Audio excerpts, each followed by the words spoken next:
Hello friend, हमारी आज की कहानी है 8वां वचन। रामेश्वर दास जी की 3 पुत्रियां और एक छोटा पुत्र था।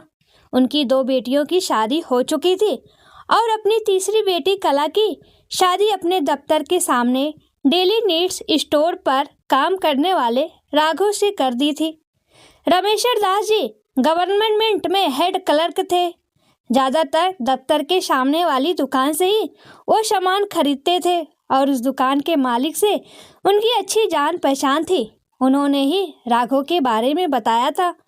वह बहुत अच्छा लड़का है।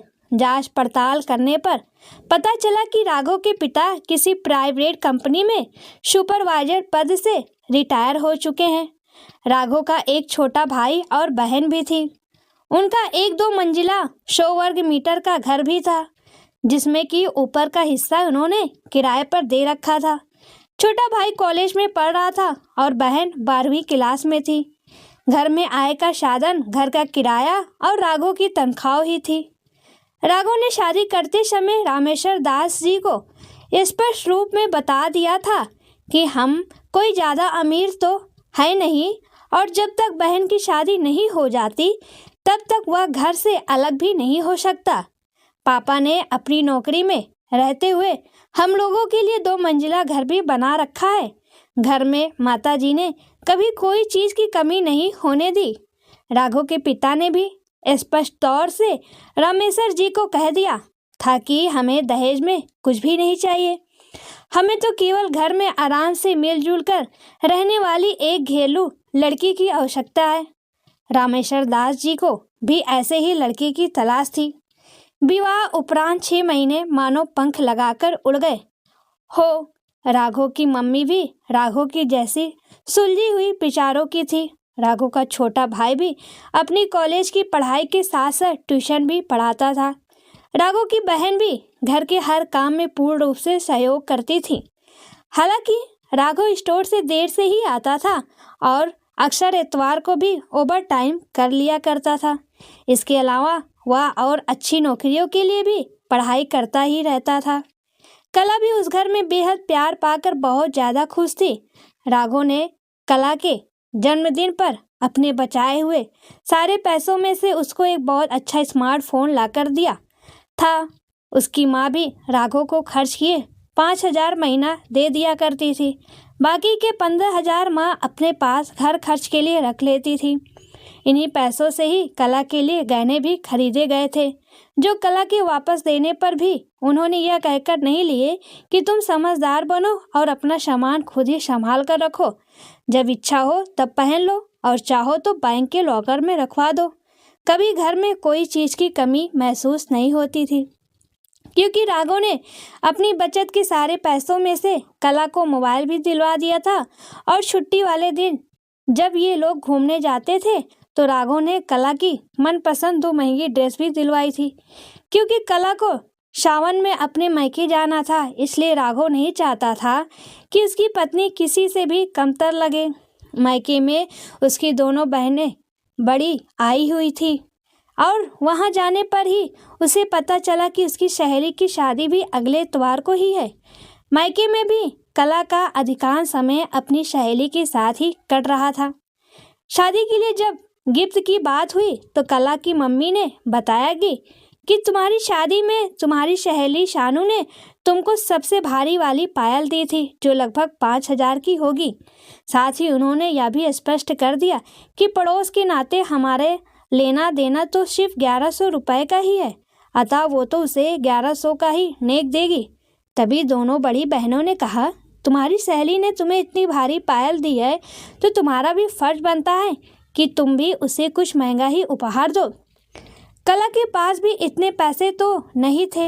राघव ने उसको मोबाइल और 2 महंगे सूट भी दिलवाए थे, तो अब तो उसके पास भी पैसे नहीं होंगे। अगर ससुराल में सासू माँ से इस बारे में जिक्र भी किया जाए तो वो स्पष्ट रूप से कह देंगी कि तुम अपनी मम्मी के घर हो, वहाँ तो वही जाने।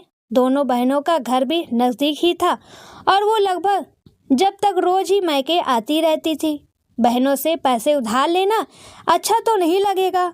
ऐसे ही कुछ सोचते हुए कला ने राघव जी को फ़ोन किया कि मेरी तबीयत खराब है और मुझे डॉक्टर को दिखाना है। इलाज में कम से कम 5,000 तो लग ही जाएंगे। आप मम्मी से लेकर मुझे 5,000 रुपये दे जाओ। राघव को कला की तबीयत के बारे में बहुत चिंता हुई और उसने घर जाते ही मम्मी से इस बारे में बात करी तो राघव की मम्मी ने हैरान होते हुए कहा कि अगर वास्तव में कला की तबीयत खराब है तो उसके घर वालों की ड्यूटी बनती है कि उसका इलाज करवाए। ये क्या बात हुई? अगर बहू की ज़्यादा ही तबीयत खराब है तो उसे यहाँ ले आओ, अपने ESI अस्पताल में ही उसे दिखा देना। बाकी हमारी बहू है, हम अपने हिसाब से इलाज करवा लेंगे। पैसे देकर वो वहाँ किस डॉक्टर को क्या दिखाएगी ये तो हमें पता तो होना ही चाहिए। बात की गंभीरता को समझते हुए राघव ने फ़ोन स्पीकर पे करके मम्मी से बात करने के लिए कला को कहा। कला ने सासू माँ से भी वही कहा कि मेरी तबीयत खराब है और मुझे 5,000 रुपये भिजवा दो, डॉक्टर को दिखाना है। राघव की मम्मी बार बार यही कह रही थी कि अगर तुम्हारी तबीयत ज़्यादा खराब है तो कल मैं राघव को तुमको लेने को भेज दूंगी, यहाँ आओ, हम अपने डॉक्टर को दिखाएंगे।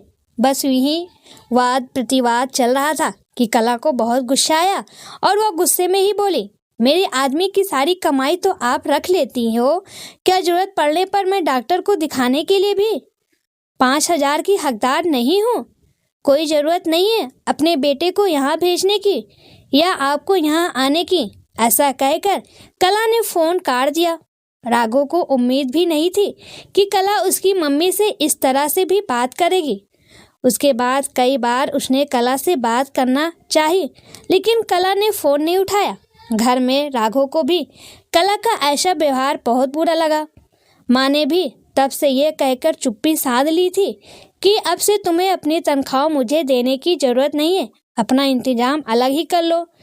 अब राघव माँ को समझा या कला को, किसी तरह से माँ को समझा बुझाकर उसने इस बात के लिए मना लिया था कि कल मैं कला के घर जाऊंगा और हो सकता है कि वह वास्तव में बहुत बीमार हो, तो जो उचित लगेगा हम वैसा ही करेंगे।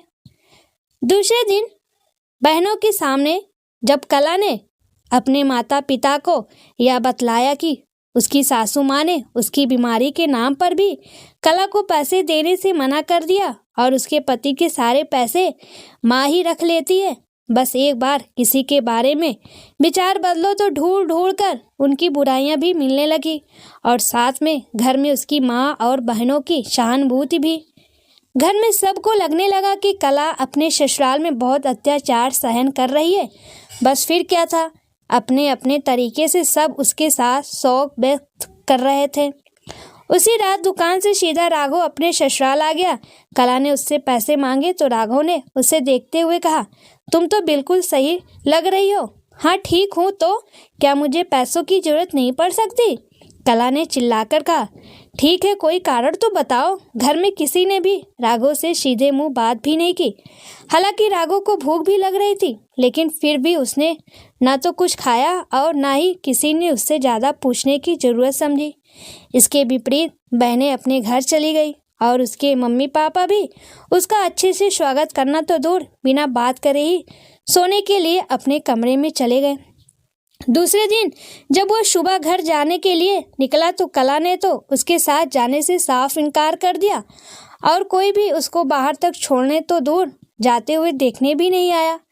अपनी सहेली की शादी में तो कला ने अपनी तरफ से अपनी दूसरी नई पायल उसको उपहार स्वरूप दे दी थी, लेकिन अब तक उन दोनों घरों के बीच कड़वाहट इतना ज़्यादा बढ़ चुकी थी कि दोनों के मिलने की कोई सूरत ही नहीं दिखाई दे रही थी। अब तीज के बाद जब सारी सहेलियां अपने अपने घर वापस जा रही थी तो कला को अपना सासू माँ से किया हुआ व्यवहार तो याद आ रहा था, पर अपने मन को उसने ही यही कहकर समझा लिया कि वास्तव में ये लोग इतने बुरे हैं कि ज़रूरत पड़ने पर भी पैसे नहीं दे सकते। लेकिन मन था कि मान ही नहीं रहा था। राघव की रह रहकर याद आती थी। यही हाल राघव जी का भी था। बहुत गुस्सा था कला के ऊपर, लेकिन फिर मन में ये भी तो आ रहा था कि अगर पत्नी पैसे मांग ही रही थी तो हो सकता है वह मुझे तब ना बताना चाह रही हो। इतनी बड़ी कहानी बनाने की बजाय अगर मैं उधार लेकर भी उसे दे देता तो भी ऐसा पहली बार ही तो हुआ था। मुझे पता भी चल जाता कि वो आखिर पैसे खर्च करती कहाँ। इतने समय तक भी तो उसने कुछ नहीं मांगा, आखिर जरूरत हुई कहाँ। दोनों के घर पर एक दूसरे के प्रति एक दूसरे के मन में बेहद जहर भरा जा रहा था। दोनों के घर वाले बढ़ा चढ़ाकर यही साबित करने की कोशिश कर रहे थे कि उनका दामाद या उनकी बहू दुनिया की सबसे बुरे लोग हैं। इस महीने तनख्वाह मिलते ही राघव ने कला को फ़ोन करा। कला तो जैसे फ़ोन का इंतजार ही कर रही थी। राघव जी ने कला को फ़ोन करके कहा, मैं तुम्हारे घर तो आऊँगा नहीं, वही पार्क में जहाँ हम मिलते हैं आ जाओ और अपने 5,000 रुपये ले जाओ। तुमको मुझसे भी ज़्यादा 5,000 रुपये अच्छे लगते हैं ना, उसकी वजह से ही तो तुम संबंध तोड़ रही थी, वो ले लेना और अब मैं ही तुमसे कोई संबंध नहीं रखूँगा। ऐसा कह तो दिया था, लेकिन कला के आने के लिए हाँ बोलने के बाद बहुत बेचैनी से राघव कला का इंतजार कर रहा था। पार्क में जब दोनों मिले तो गुस्सा तो मानो कला के आंसुओं के साथ बह चुका था। दोनों पार्क में बहुत देर तक बैठे रहे, बातें करते रहे। जब राघव ने पैसे देने की कोशिश की तो कला ने बताया कि अब उसे पैसों की ज़रूरत नहीं है, मैं तो सिर्फ अपनी सहेली को पायल देने के लिए लेना चाहती थी। बेवकूफ़, तूने मुझे पहले बताया क्यों नहीं? ऐसा बता देती तो कोई भी बात बढ़ती ही क्यों? मैं किसी से भी उधार लाकर दे देता, न इधर घर में न उधर घर में किसी को भी कुछ भी पता नहीं चलता। मेरे होते हुए मेरी पत्नी किसी के भी सामने अपने आप को कमतर समझे, मैं ऐसा थोड़ी सहन कर सकता था। बातों ही बातों में रात हो गई। बस अब और इंतजार नहीं। कला को लेने के लिए राघव कला के साथ जब उसके मायके गया तो उसके माता पिता भी हैरान थे, लेकिन कला ने अपना सामान पैक करा और जाने की आज्ञा मांगी। हैरान से माता पिता ने उसे विदा कर दिया। ससुराल में कला ने जब पैर छूकर सासू माँ से माफ़ी मांगी तो वो भी हैरान थी, लेकिन बहू के लौटने की खुशी भी थी। उस रात दोनों ने एक वचन बिना अग्नि की साक्षी के लिए लिया था कि अब कभी भी हम एक दूसरे से कुछ भी छिपाएंगे नहीं। यह उनका 8वां वचन था।